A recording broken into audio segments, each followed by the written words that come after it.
You're watching live from Paris here on France 24. Thank you for joining us. The headlines today. Anti-coup protesters in Myanmar prepare for yet another day of demonstrations as martial law comes into force in Yangon, one day after at least 50 people are killed by security forces. Polling stations open in the Netherlands for the first of 3 days of voting, a general election spread out to allow people to cast their ballots safely in the face of strict COVID restrictions. And 10 years on from the start of the uprising in Syria that led to a protracted civil war, we head to Lebanon, where sectarian tensions have been exacerbated by the arrival of 1.5 million Syrian refugees. Also coming up in business, a major shake-up at the top of one of France's top multinational firms as the CEO of Danone is pushed out. And also coming up in the programme, an impromptu world-class concert in a COVID vaccination waiting room in Massachusetts. But who is the masked magician? Sorry, musician.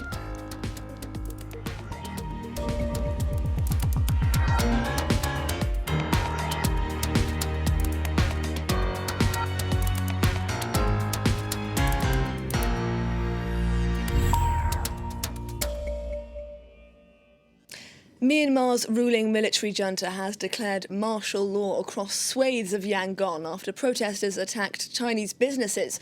That as the country reels from one of the bloodiest days since the 1st of February coup, with an independent monitoring group saying at least 50 demonstrators were killed on Sunday by security forces across the country, most of them in Yangon. Olivia Bizot has the latest. Chaos on the streets of Yangon as security forces opened fire on protesters, resulting in one of the bloodiest days of demonstration since Myanmar's military coup began. Late on Sunday, the state-run media announced that the military was declaring martial law in 2 Yangon townships.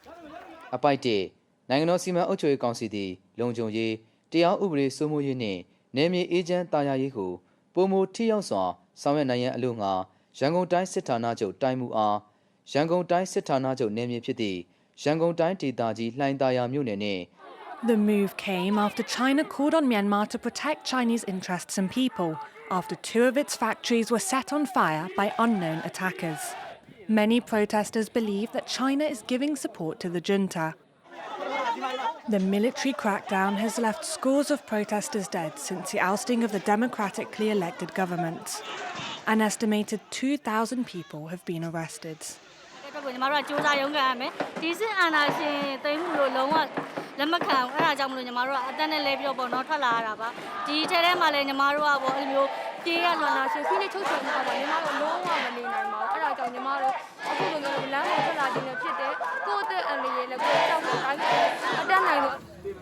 The increasing violence comes after leading politicians ousted by the coup vowed to continue what they called the revolution, echoing the protest movement's call for a federal democracy, giving ethnic minority groups a role in the governance of Myanmar.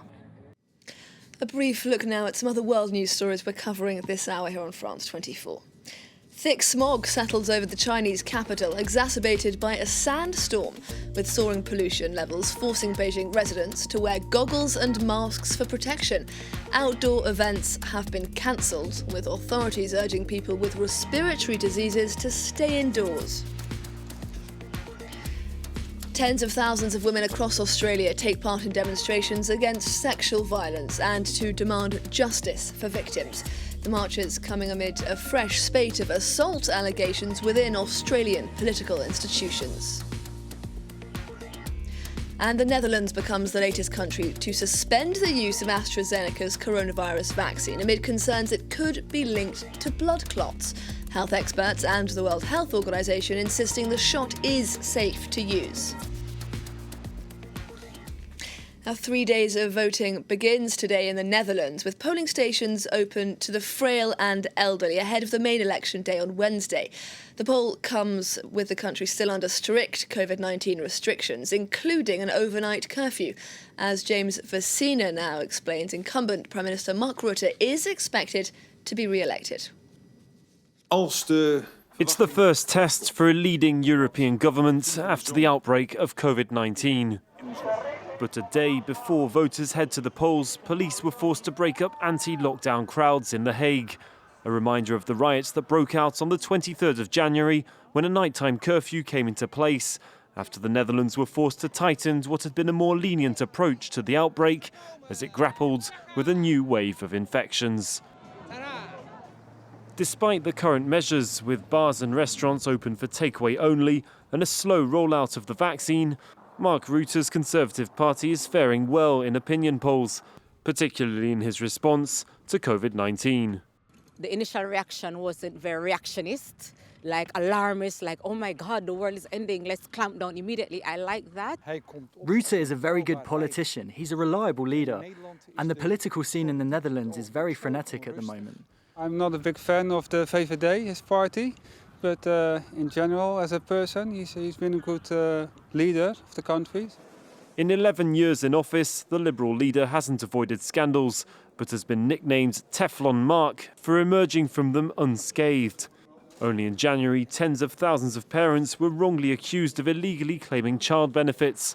And while it caused his government to collapse, it doesn't appear to have swayed his chances in this election. Keeping with the times, polling stations are opening 2 days early to allow for social distancing and encourage at-risk voters to cast their ballot ahead of the main election day on Wednesday. Last week, Brazil's daily toll from COVID-19 averaged out at over 1,800 lives lost every single day, almost twice as high as the daily rolling average for January and February. With health services across the country warning they're at breaking point, France 24's team in Sao Paulo filed this report. Behind the doors of the resuscitation centre at São Paulo's University Hospital, it's a sad routine for the head of department, Flavia Machado. There's not a single calm day. All of our patients are in a serious condition. We've never been in a situation like this. She supervises 3 intensive care units here. All 45 beds are occupied.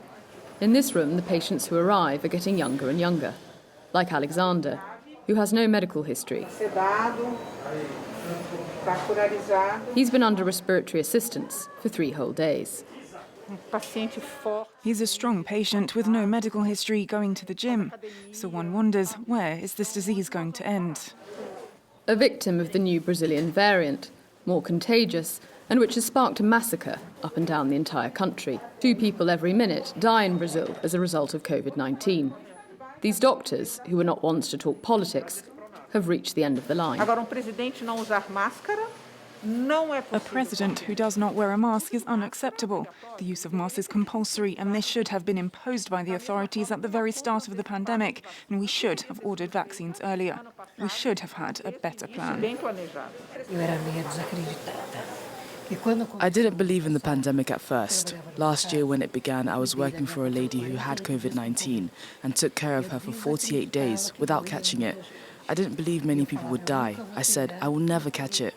Patients are recovering more and more slowly. As many as 4,000 Brazilians are in a critical condition, hoping for a precious place in the country's healthcare system. An impossible equation for this head of department. This is the first aid group giving us updates on which patients need beds. I asked if there was a spot elsewhere, and if they say yes, I'll go back there for information. WhatsApp helps us a lot. Without it, we couldn't coordinate. If no social isolation measures are adopted at a national level, these doctors warn in coming weeks, Brazil could reach the grim daily toll of 4,000 deaths. 10 years ago today, inspired by popular uprisings in Tunisia, Libya and Egypt, Syrians began taking to the streets to demand change. But hopes of revolution soon crumbled into despair and bloodshed as the government moved in to repress protests, and a flurry of rebel factions ended up wrestling for control of the country. At the height of its power, the Islamic State group controlled around a third of Syrian territory. The fight to defeat them transformed the country into a stage for numerous proxy wars that drew in global powers, while leaving 500,000 Syrians dead and forcing over half of all Syrians to flee their homes. Now, the Syrian conflict has had repercussions across the region, including in neighbouring Lebanon. France 24's James Andre has spent the last week in Lebanon, and we can cross now to Beirut to speak with him. James, the Syrian conflict has exacerbated pre-existing sectarian tensions in Lebanon. Could you talk us exactly through why that is? Yes, well, indeed, what's happened is that basically the conflict has completely spilt over into Lebanon here, with organizations like Hezbollah, who is obviously the Shia group that controls large swathes of southern Lebanon, sending fighters in to prop up Bashar al-Assad's regime and to indeed crush opposition. In the north, it was the city of Tripoli, for example, who is a Sunni stronghold, was very strongly pro-opposition. It's important to note that that was an area that was occupied by Syria, by Hafez al-Assad, Bashar al-Assad's father, for tens of years, and that resentment there against Alawites and the Assad family is very strong. So indeed, they were sending fighters in as well. So of course, this created tensions within the country.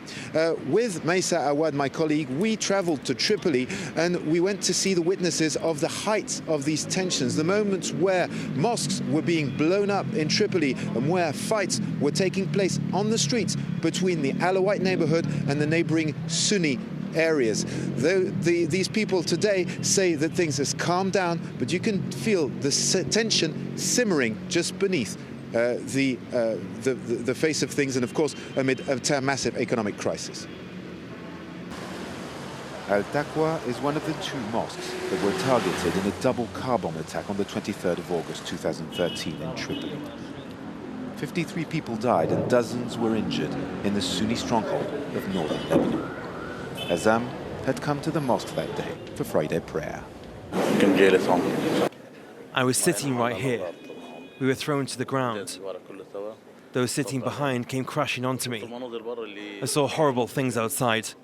People trying to pull burnt bodies out of the rubble. There were dead people everywhere, some impossible to recognize. People were in shock.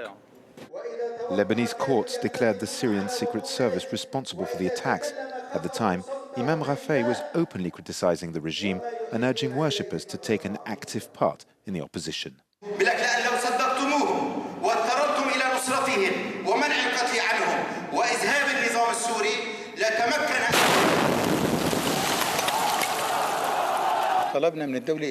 We asked our state to at least designate as terrorists the regime that ordered, planned, and executed the attack. They refused, and they accuse us of being terrorists. How can we heal our wounds? It has been 10 years now. Those who planned and executed the attack are still on the run. The investigation proved that the attacks had been coordinated by 2 Syrian officers and carried out by a 5-member cell operating out of Jabal Moussen, Tripoli's Alawite pro-Assad neighborhood. Back then, violent clashes had broken out between this quarter and nearby Sunni districts. Taleb and his friends took part in the fighting. Here at Jabal Moussen we have one president, President Bashar. We are proud of him. This wall was the front line. The fighting was crazy. Grenades would fall here, at our feet. In 2014, the Lebanese army enforced a ceasefire that holds to this day. They fooled us. I lost my brother, he died a martyr. I lost a lot of friends on this street. They used us. The violence has stopped. The main problem now is unemployment. I'm an Alawite Muslim. She is a Sunni Muslim. I married her 25 years ago, and we live in perfect harmony. It's like paradise. Times are hard. The pound is in free fall, and there's no work.